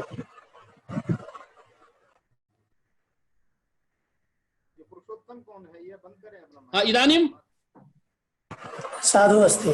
हाँ तर्हि रामः इति उच्यमाने यदा राम प्रातिपदिकात् प्रथमा विभक्ति भवति, सुविभक्ति भवति, तर्हि रामः इति उच्यमाने कर्तुः प्रतीति, कर्मणः प्रतीति, करणस्य वा प्रतीतिर्नास्ति। रामः इति उच्यमाने केवलं रामः रामत्वं पुंस्त्वं प्रतीयते। यदि तत्र कर्तुः प्रतीति कर्तृत्वेन अस्ति तदा तु तृतीया विभक्तिर्जायते, तत्र प्रथमा विभक्तिर्न भवति। तत्र रामः कर्ता इति प्रतीयते, किन्तु सा प्रतीतिः आर्थिकी। यतोहि रामः गच्छति इत्यत्र तिङर्थः कर्ता, तेन कर्त्रा साकम् अभेदेन राम पदार्थस्य अन्वयः भवति, अतएव तत्र कर्तृत्वं तत्र प्रतीयते। वस्तुतः प्रथमया तत्र कर्तुः प्रतीतिर्नास्ति। यत्र केवलं प्रातिपदिकार्थ मात्रस्य बोधः अपेक्षते कर्त्रादि अर्थानां विवक्षा नास्ति तत्रैव प्रथमा। यत्र च कर्तु प्रतीति इष्यते कर्तृत्वेन कर्मणः वा प्रतीति तत्र प्रथमा विभक्तिर् न भवति। एवञ्च राम प्रातिपदिकस्य रामः रामत्वं पुंस्त्वम् एतत् तृतीयं नियतो उपस्थितिकम्। एकः अर्थः यद्यपि नियतो उपस्थितिकः नास्ति संख्यारूपः अर्थः। रामः इति उच्यमाने रामस्य प्रतीति रामत्वस्य प्रतीति पुंस्त्वस्य प्रतीति तु व्यापिका, किन्तु एकत्वस्य उपस्थितिः ज्ञानं व्यापकं नास्ति। किन्तु तथापि प्रथमा जायते। कथं? स्वयमेव अग्रे उच्यते। यतो हि प्रातिपदिकार्थिति सूत्रस्य द्वैत्योर द्विवचनैक वचने संख्या विधिना साकं एक वाक्यता जायते। अतः संख्यायाः आधिक्येपि प्रथमा प्रवर्तते इति व्याख्याकाराः वदन्ति। किन्तु तदवत् कर्मादीनां यत्र आधिक्यं तत्र प्रथमा न भवति। कर्मणः नियतोपस्थितिकत्वाभावात्, कर्तुः नियतोपस्थितिकत्वाभावात्, संप्रदानस्य नियतोपस्थितिकत्वाभावात्। अतः नियतोपस्थितिका इत्यस्य अर्थः भवति यस्य अर्थस्य उपस्थितिः प्रतीतिः बोधः नियता व्यापिका। अत्र अयं विषयः न विस्मर्तव्यः। अत्र व्यापकत्वम् अर्थे न व्यापकत्वम् उपस्थितौ, अर्थात यदर्थ विषयिणी उपस्थिति व्यापकः व्यापिका स अर्थः नियतो उपस्थितिकः। अतः व्यापकत्वम् उपस्थितौ अनियतो उपस्थितिकार्थत्वम् अर्थे, अर्थात यस्य अर्थस्य संबंधिनी उपस्थितिः ज्ञानं व्यापकं भवति स अर्थः नियतो उपस्थितिकार्थः इति विग्रह वाक्येन बोधः। नियतो उपस्थितिका इति समासेन तु प्राचाम्मते बोध वैलक्षण्यम्। अत्र विशेष विशेषण भावः विपरीतः भवति।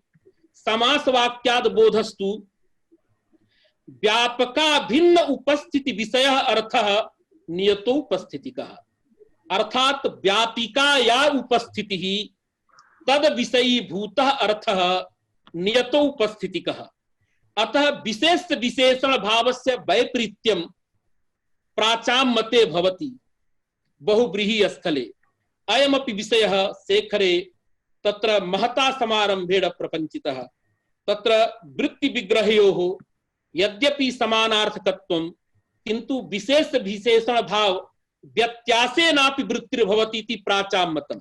तन्मतानुसारेण इदानीम् अस्माभिः उक्तम्। यतो हि नियता उपस्थिति यस्य इति विग्रह वाक्यात् अयं बोधः भवति यदर्थ संबंधिनी उपस्थिति व्यापिका। नियतो उपस्थितिकः इति समास पदेन तु व्यापको उपस्थिति विषयः अर्थः नियतो उपस्थितिकार्थ इति बोधः भवति। एवञ्च पश्यतु इदानीं नियतलिङ्गकाः ये शब्दाः सन्ति कृष्णः, श्री, ज्ञान, राम इत्यादीनि यावन्ति अपि नियतलिङ्गकानि प्रातिपदिकानि भवन्ति तेषु सर्वेषु नियतलिङ्गकेषु शब्देषु प्रवृत्ति निमित्तं तदाश्रयः अथ च लिंगम, अर्थात जाति व्यक्ति लिंगम एतेषां त्रयाणाम् अर्थानां नियमेन भानं भवति। अतः लिंगस्यापि नियतोपस्थितिकत्वात् प्रातिपदिकार्थ मात्रे लिंगस्यापि तत्र अंतर्भावः कुत्र नियतलिङ्गकेषु स्थलेषु। अतः तत्र प्रातिपदिकार्थ मात्रे प्रथमा इत्यंशेनैव प्रथमा जायते। यत्र लिंगमेव नास्ति यथा उच्चैः निच्चैः, अत्र उच्चैस्ति यत् प्रातिपदिकं तत् तेन प्रातिपदिकेन उच्चैः पदार्थः उच्चैस्त्वञ्च द्वयं भासते। यद्यपि संबंधोऽपि भासते, तत्र उच्चैः उच्चैस्त्वयोः संबंधः प्रतीयते, किन्तु संबंधः तु नान्तर्यकः, सः आगच्छत्येव। यथा राम इति उच्यमाने रामस्य प्रतीति रामत्वस्य प्रतीति तयोः सम्बन्धस्यापि प्रतीतिर्भवति। भवतु नाम स तु नान्तर्यकः संबंधः तु आगच्छत्येव, अतः तद्बोधेऽपि प्रथमा जायते।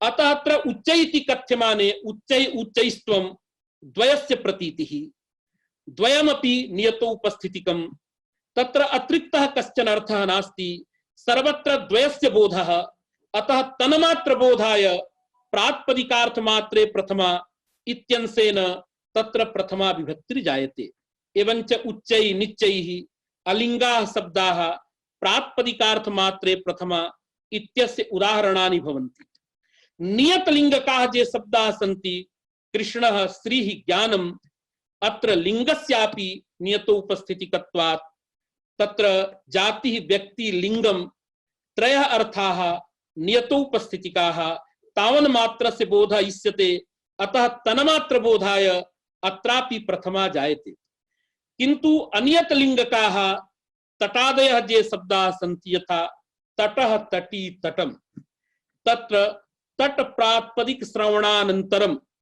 सर्वत्र तटस्य तटत्वस्य च नियमेन प्रतीतिः बोधः भवति किंतु स्त्रीत्वस्य पुंस्त्वस्य नपुंसकत्वस्य वा त्रयाणां सर्वत्र प्रतीतिर्न जायते यदा विसर्गस्य संविभ्यारः तदा तट प्रातिपदिकेन तट तटत्वं प्रतीयते सहैव पुंस्त्वं प्रतीयते स्त्रीत्वस्य प्रतीतिर्नास्ति नपुंसकत्वस्य वा प्रतीतिर्नास्ति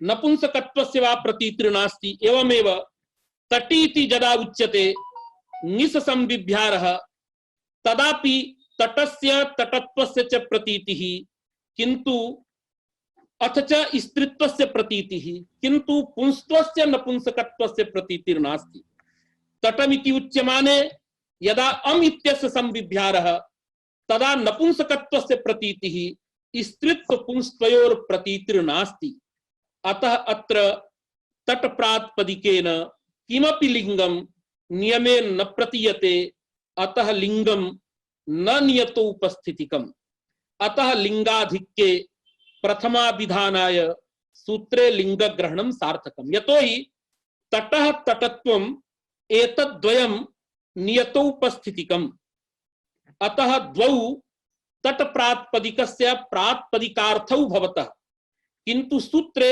मात्र ग्रहणं कृतं प्रातिपदिकार्थ मात्रेव प्रथमा प्रातिपदिकार्थ मात्रे प्रथमा अत्र प्रातिपदिकार्थापेक्षया लिंगम अधिकम अतः लिंगाधिक्ये प्रथमा विधानाय सूत्रे लिंग ग्रहणं सार्थकम इति दीक्षितः वदति एवंच आहत्य किं जातम् ये शब्दाः अलिंगाः अव्यय शब्दाः अथवा नियत लिंगकाः ये शब्दाः सन्ति कृष्णः श्री ज्ञान एवं भूताः ये शब्दाः सन्ति तेभ्यः सर्वेभ्यः शब्देभ्यः प्रातिपदिकार्थ मात्रे प्रथमा इत्यंशेन प्रातिपदिकार्थे प्रथमा भवति ये च शब्दाः तत्र अनियत लिंगकाः सन्ति यथा तटः तटी तटम तत्र लिंगम नियतो उपस्थितिकं नास्ति अतः लिंगाधिक्यं तत्र वर्तते यतोहि लिंग मात्रे विद्यमानं किंचित प्रातिपदिकं न भवति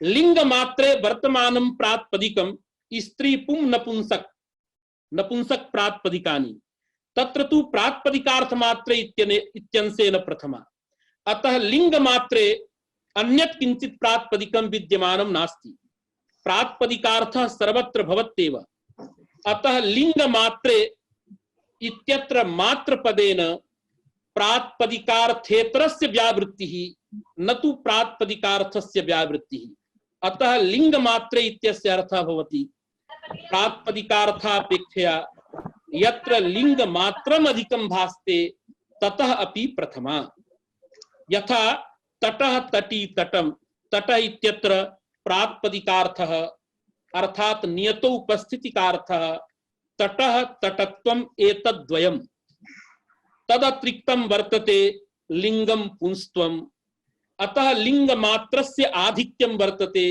लिंग मात्राधिक्येपि तट शब्दात् प्रातिपदिकार्थ मात्रे प्रथमा लिंग मात्रे प्रथमा इत्यंशेन प्रथमा जायते एवमेव तटम इत्यत्र तट प्रातिपदिकस्य प्रातिपदिकार्थः तटः तटत्वं तदधिकमस्ति किं नपुंसकत्वम् अतः प्रातिपदिकार्थापेक्षया प्रातिपदिकार्थापेक्षानां नियतोपस्थितिकार्थौ यौ अर्थौ तट तटत्व रूपौ तदपेक्षया अधिकं वर्तते नपुंसकत्वम्, अतः लिंगाधिक्येपि लिंग मात्रे प्रथमा इत्यंशेन प्रथमा भवति।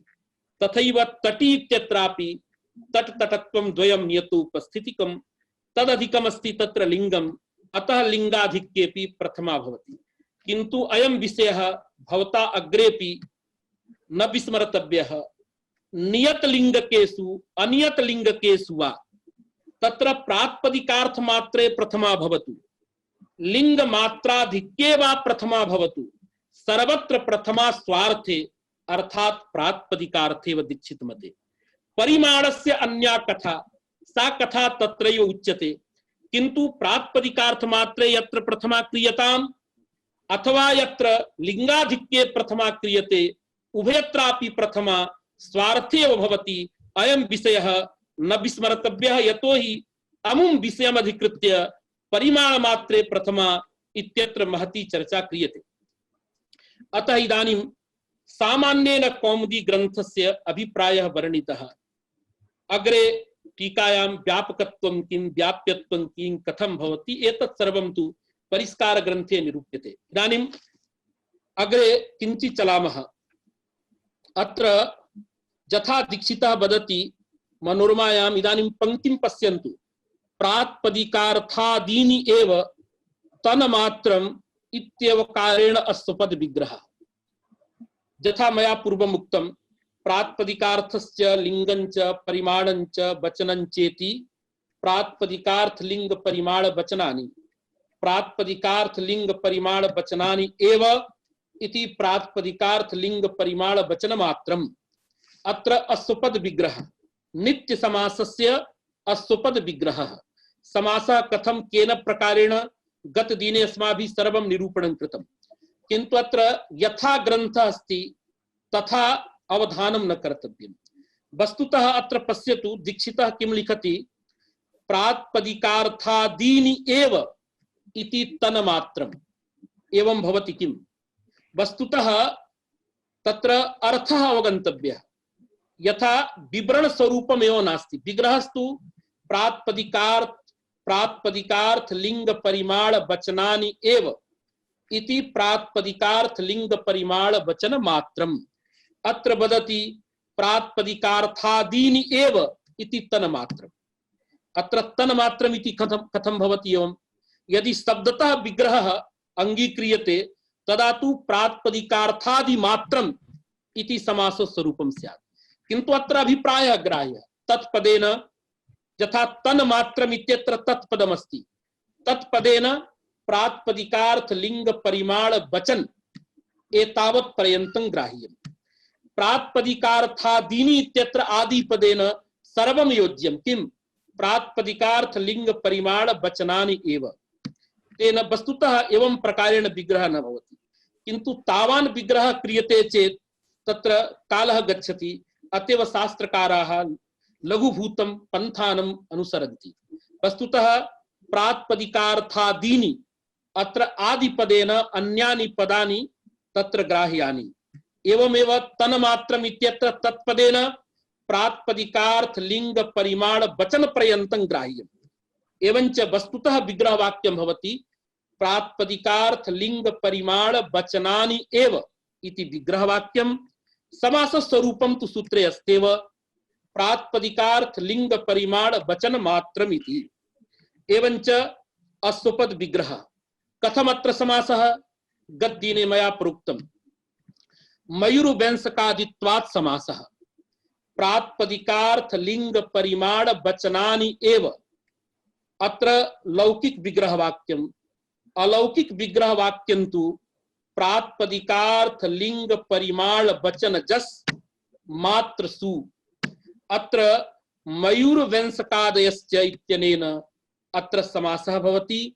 वस्तुतः अयं समासः तत्पुरुष समासः। तत्रैव सूत्रे एकं वचनमपि कल्प्यते। किं? मात्रान्तरयोः नित्य समासः क्लीबत्वञ्च। अतः अत्र मात्रपदेन नित्य समासः, अथ च नपुंसकता क्लीबता अपि भवति। अतएव प्रातिपदिकार्थ लिंग परिमाण वचन मात्रम इति प्रयोगः। इदानीं यथा मया पूर्वमुक्तं प्रातिपदिकार्थ मात्रे प्रथमा इत्यंशस्य नियतलिंगकाः शब्दाः उदाहरणानि भवन्ति इति दीक्षितेन प्रतिज्ञां कृत्वा उदाहरणानि दत्तानि।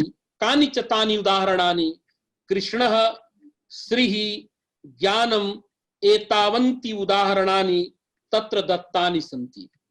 उदाहरणे आक्षेपः स्वयमेव शंकां विधाय भट्टोजि दीक्षितः तम ग्रंथं स्वस्पष्टयति यत् श्रोतॄणां शंका न भवेत्। शंकायाः अपाकरणं स्वयमेव दीक्षितेन क्रियते। अत्र मूले उक्तं नियतलिंगकाः शब्दाः प्रातिपदिकार्थ मात्रे प्रथमा इत्यस्य उदाहरणानि। आदौ एव किम् उदाहरणं दत्तं? कृष्णः इति। कृष्ण प्रातिपदिकं तु नियतलिंगकं नास्ति। कृष्ण इति प्रातिपदिकं अनियतलिंगकं भवति। यतो हि अत्र महान् विचारः अस्ति। भवतां कृते अहम् उपस्थितः, प्रायेण वैयाकरणाः वयं च अत्र पाठयामः, किन्तु कोशग्रन्थं न पश्यामः। कोशस्तावत् अवश्य अत्र द्रष्टव्यः। अत्यन्तं रुचिकरः अत्र कोशग्रन्थः। अत्र कृष्ण शब्दः यथा अत्र मूले लिखितं तत्पूर्वं प्रतिपादयामि। भट्टोजि दीक्षितः वदति कृष्ण शब्दः द्वेधा वर्तते, नियतलिंगकः अनियतलिंगकश्च। यदा कृष्ण शब्दः नील रूपवती अर्थे भवति द्रव्ये, तदा अयं कृष्ण शब्दः अनियतलिंगकः। तदा अयं कृष्ण शब्दः प्रातिपदिकार्थ मात्रे प्रथमा इत्यस्य उदाहरणं नास्ति। तदा तु लिंग मात्रे प्रथमा इत्यस्य उदाहरणम्। अतएव कृष्णा शाटिका, कृष्णं फलं, कृष्णः पुरुषः यदा नील वर्णवती द्रव्ये कृष्ण शब्दस्य वृत्तिः, अर्थात जब रंग को कहता है, रंग वाले को कृष्ण शब्द कहता है। कृष्णः तत्र संस्कृत भाषायाम् उच्यते नीलः। लोक भाषा में नील का अर्थ काला अर्थ नहीं होता है, किंतु संस्कृते यदा नील शब्दः प्रयुज्यते तदा नीलस्य अर्थः भवति कृष्णः, काला। यथा आगच्छति नीलो घटः। नीलो घटः इत्यस्य ब्लू इत्यर्थः नास्ति।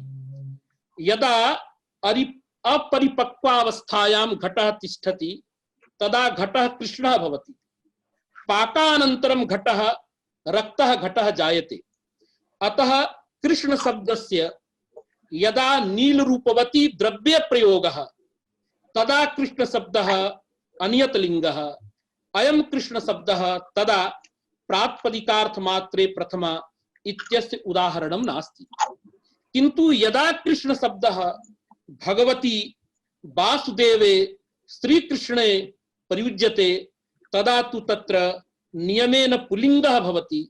तत्र पुंस्त्वमेव प्रतीयते तेन शब्देन, अन्यत् किंचित् लिंगं नैव प्रतीयते।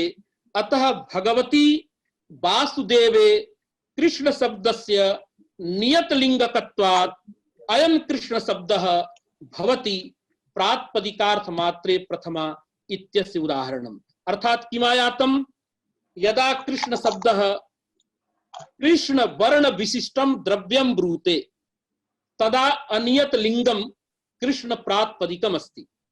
तदा लिंग मात्रे प्रथमा इत्यंशेन तत्र प्रथमया भाव्यम्। यदा तु वासुदेवे भगवती अयं कृष्ण शब्दः नियतलिंगकः तदा तु अस्मात् कृष्ण शब्दात् किं भवति? प्रातिपदिकार्थे प्रथमा। अतएव अत्र लिखति, किं लिखति? पश्यतु। यद्यपि नील रूपवत् परो अयम् अनियतलिंगः तथापि वासुदेवे भगवती नियतलिंगेवेति भावः। अर्थात किमस्ति? यद्यपि किमस्ति? यद्यपि नील रूपवत् परः अयम् अनियतलिंगः। अयम् नाम अयम् कृष्ण शब्दः नील रूपवत् परः। अस्य विवरणं किमस्ति? नीलम रूपम यत् तत् नील रूपम। नीलंच यद रूपम तत् नील रूपम। आ नील रूपम अस्य अस्तिति नील रूपवत् द्रव्यम। आ नील रूपवतः परः बोधकः नील रूपवत् परः। अर्थात नील रूपवतः द्रव्यस्य परः बोधकः यदा कृष्ण शब्दः तदा अनियत लिंगः अस्ति यद्यपि तथापि वासुदेवे भगवती अर्थात वसुदेवस्य अपत्ये भगवती कृष्णे यदा कृष्ण शब्दः प्रयुज्यते तदा तु अयं कृष्ण शब्दः नियत लिंगकः एव। अतः नियत लिंगकत्वात् अत्र प्रातिपदिकार्थ मात्रे प्रथमा इत्यस्य उदाहरणं भवति। अर्थात यह कृष्ण शब्दः उदाहरणत्वेन अस्माभिः दत्तः स शब्दः नील रूपवतः द्रव्यस्य बोधकः नास्ति, अपितु भगवतः वासुदेवस्य बोधकः कृष्ण शब्दः स च कृष्ण शब्दः नियत लिंगकः। अतः तत्र लिंगमपि प्रातिपदिकार्थः लिंगमपि नियतोपस्थितिकम्। अतः लिंगस्यापि नियतोपस्थितिकत्वात् तत्र प्रातिपदिकार्थ मात्रे प्रथमा इत्यंशेन तत्र प्रथमा भवितुमर्हति। अत्र किंचित् कोशं पश्यामः। किमर्थं कोशं पश्यामः? अस्माकं मनसि काचित् जिज्ञासा संजाता। पश्यतु, ग्रन्थः भवद्भिः अवगतः। अत्र कृष्ण शब्दः भगवती वासुदेवे नियत लिंगः। अतः उदाहरण यदा द्रव्य परः कृष्ण शब्दः तादृश रूप विशिष्टं द्रव्यं वदति तदा अनियत लिंगः। अतः प्रातिपदिकार्थ मात्रे प्रथमा इत्यस्य उदाहरणं न भवति। एतेषां शुक्लादि शब्दानां कृष्णादि शब्दानां चतुर्धा प्रयोगः अस्माभिः कोशबलेन दृष्टः। किमर्थम् अहं वदामि? अत्र कश्चन क्लेशः अस्ति। भवता यद्यपि नील रूपवत् परः अयं कृष्ण शब्दः इत्यस्य विवरणं कथं क्रियते अस्माभिः? नीलञ्च यद रूपं तत् नील रूपम् इति कर्मधारयः। पुनः नील रूपम् अस्ति अस्मिन् इत्यत्र मतु प्रत्ययः। नील रूपवत् द्रव्यम् आ नील रूपवतः परः बोधकः इति नील रूपवत् परः। एवं अत्र समासः। अयं तु निश्चितः यदा भगवती कृष्णे कृष्ण शब्दः तदा नियत लिंगः। यदा द्रव्यं ब्रूते तदा द्रव्यं यल्लिंग विशिष्टं तल्लिंग विशिष्टमेव अर्थं ब्रुवाणः नीलादि शब्दः तथा तथा भवति। यथा कृष्णा साटिका कृष्णं फलं कृष्णः पुरुषः। किंतु यदा गुणमात्रमेव ब्रूते तदा तु नित्य पुल्लिंगः। यथा कोशे एकं वचनमस्ति गुणे शुक्लादयः पुंसि गुणी लिंगास्तु तदवति। अत्र कृष्ण शब्दस्य बहुधा प्रयोगः इदानीं प्राप्तः। एकत्र भगवती वासुदेवे प्रयोगः स प्रयोगः दृष्टः भवद्भिः नित्य पुल्लिंगः। यदा द्रव्ये प्रयोगः तदा सर्वाणि लिंगानि भवन्ति। यदा तस्य कुत्र प्रयोगः तत्र गुणमात्रे प्रयोगः तदा नियत लिंगकत्वं पुंसीव प्रयोगः। किंतु प्रकृते किं भवति पश्यतु। इदानीं नीलञ्च यद रूपम् उदाहरणानि सर्वाणि एकदा अहं वदामि। यथा पूज्यः कृष्णः अर्थात भगवान्। द्रव्ये कथं प्रयोगः? कृष्णा साटिका कृष्णं फलम्। गुणे कथं प्रयोगः? यत्र नित्य पुल्लिंगता घटस्य शुक्लः। अतः अत्र नित्य पुंस्त्वं गुणमात्रं ब्रूते शुक्ल शब्दः नील शब्दः। किंतु नीलञ्च यद रूपम् कृष्णञ्च यद रूपम् अत्र किं लिंगं भवेत्? यतो हि नीलञ्च यद रूपम् इति कर्मधारय समासे तत्र नील शब्दः गुणमात्रं ब्रूते गुणीनं द्रव्यं नैव ब्रूते। तर्हि कथम् अत्र यदि गुणमात्रं ब्रूते तर्हि अत्रापि पुंस्त्वेन भाव्यं कथं नपुंसकत्वम् इति उच्यते। यतो हि नीलञ्च यद रूपम् अर्थात रूपम नाम गुणम ब्रूते कः? अत्र नील शब्दः। यदि अत्र नीलमिति नपुंसकत्वेन उच्यते तदा तु कोशात् विरोधः भवति। कोशः भवति गुणे शुक्लादयः पुंसि, अत्र तु नपुंसकत्वं दृश्यते अस्माभिः। तदा तत्रैव रामाश्रमी टीकायां लिखितम्। तत्र गुणे शुक्लादयः पुंसि इत्यस्य अभिप्रायः अस्ति यदा विशेष्यत्वेन प्रयोगः तदा नित्य पुलिंगता। यथा पटस्य शुक्लः घटस्य नीलः, तत्र नीलः गुणः तत्र क्वचित् विशेषणं नास्ति। तदा अत्र पुंस्त्वं यदा गुणमात्रवाचकमपि शुक्लादिपदं विशेषण परतया प्रयुज्यते तदा तु तत्र लिंगम तथा तथा भवति। अतः शुक्लो वर्णः शुक्लम रूपम इति दृश्यते। यथा न्याय सिद्धांत मुक्तावल्यां शुक्लो वर्णः इति उच्यते। अत्र किम् उच्यते अस्माभिः नीलं च यद् रूपम्। तर्हि गुणे शुक्लादयः पुंसि इत्यस्य तु अयम् अर्थः यदा विशेष्य परतया गुणमात्रं बोधयन्ति शुक्लादि पदानि तदा तु पुलिंगानि भवन्ति। यदा विशेषण परतया एतेषां प्रयोगः तदा एतेषामपि लिंगं भिन्नं भिन्नं भवति। अयं विषयः तत्रैव अमरकोशे टीकायां रामाश्रमी टीकायां तत्र उक्तम्। तत्र सामान्येन पुंसकम् इत्यनेन तत्रैव बाधः अस्य भवति यत्र विशेष्य परतया शुक्लादि शब्दानां प्रयोगः।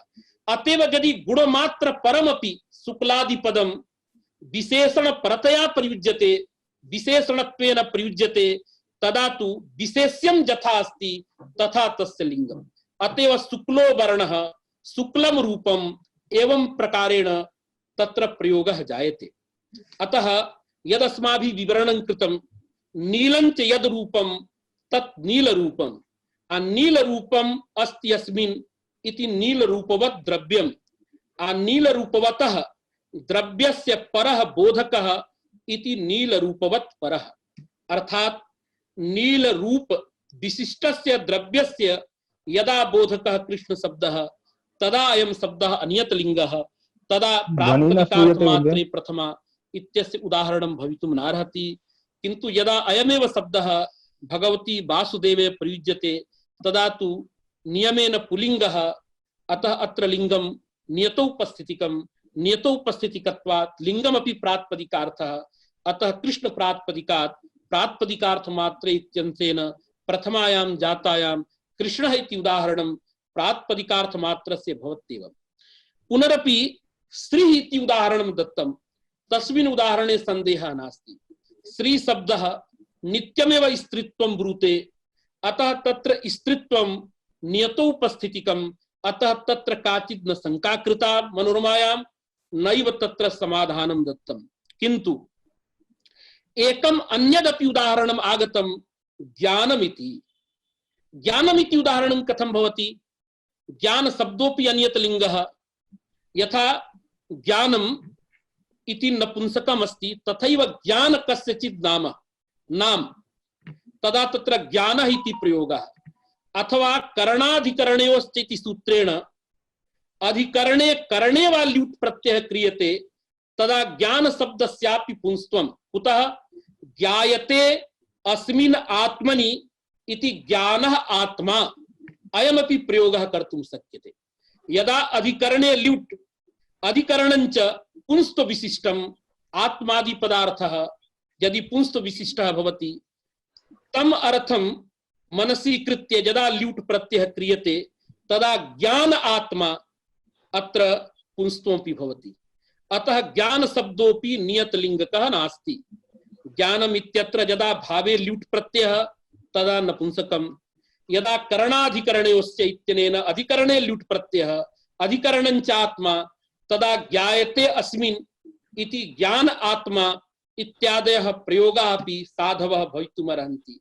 अतः कथं ज्ञानमिति प्रातिपदिकार्थमात्रे इत्यस्य उदाहरणं दीक्षितेन दत्तं कौमुद्यां दत्तम् इति शङ्का। तत्समाधाने इदानीं भक्तिदीक्षितः स वदति भो अत्रापि कश्चन अभिप्रायः अस्ति। तत्र एकं सूत्रमस्ति ल्युट् च। तस्मिन् सूत्रे नपुंसके भावे अक्तः इति सूत्रात् नपुंसके भावे इति अनुवर्तते। एवंच नपुंसके भावे ल्यूढ भवति इत्यर्थः। यदा भावे ल्यूट् प्रत्ययः तदा नित्यं तत्र नपुंसकत्व रूपं लिंगमेव वदति। अतः ज्ञान शब्दः भावल्यूढन्तः, अतः अयं नियतलिंगकः अत्र नपुंसकत्वमेव नियमेन वदति।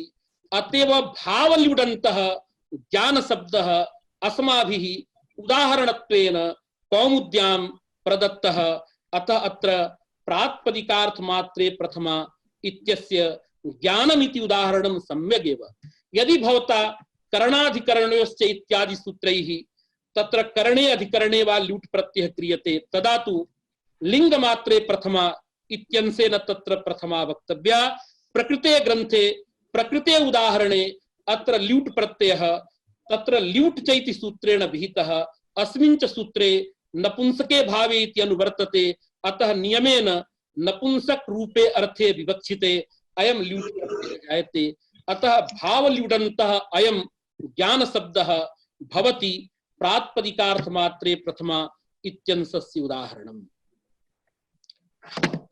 हेलो समय जाता है विजेंद्र महोदय। हाँ बिल्कुल समय जाता है। हेलो हाँ बिल्कुल गुरु जी कर दिया महोदय।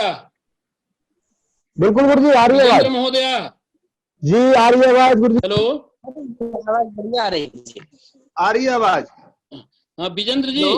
जी गुरु जी बंद कर दिया।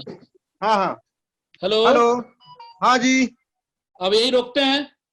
हाँ रोक दिया गुरु जी मैंने। हाँ ठीक ठीक ठीक समय हो गया गुरु जी, समय हो गया, रोक दिया।